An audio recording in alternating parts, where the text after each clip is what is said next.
Hello everybody, Ryan Nordahl here with Epic Whitetail Habitat LLC. I'm coming at you from our proving grounds here in west central Wisconsin. Quick little tip I want to share with you today, how to set up a mock scrape using grapevine that I found here in our woods. Cut it off, fairly heavy, about 1.5 inches in diameter down here at the base. We'll hang it here from the top. I like to have a little bit of a curve here at the end. As you can see, curves up, curves out, whatever. I'll place that back toward, I have a stand back here less than 20 yards. It allows us to come up this point back here behind me, sneak right into that set. I've got a water hole right here at 20 yards from that stand as well. I'm just kind of garnishing this. Got our travel corridor that I sprayed and killed off earlier this week with Roundup. Come in here, seed it down in a couple weeks with a brassica, crimson clover, and I think some rye mix. Get this seeded down, make it highly attractive. I got a bedding area beyond here to the west with some buck beds off on some small points on the north side of this ridge. A great early season setup. Now is the time to get these mock scrapes set up. So, some little tools. All you need is a handsaw, a knife. I've got my Outdoor Edge Razor Light with a replaceable blade, stainless steel blade, sharp as hell, so be careful.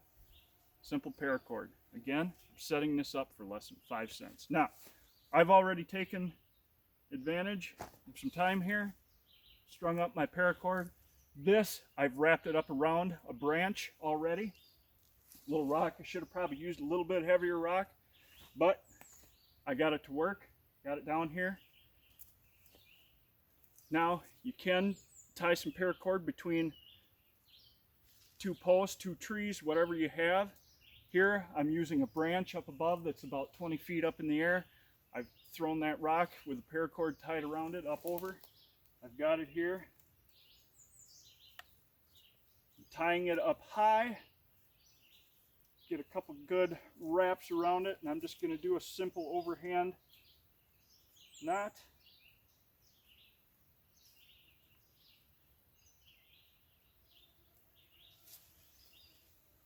Keep my end here, get it up in the air if I can.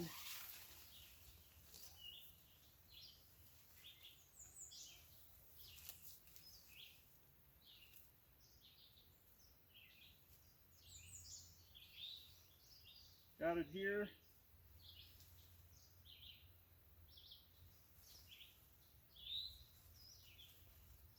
Just bear with me, guys.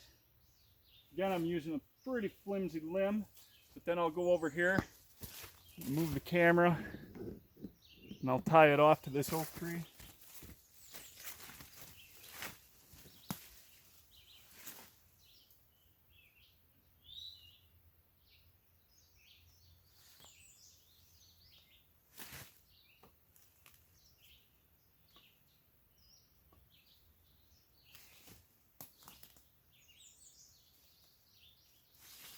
Simple as that.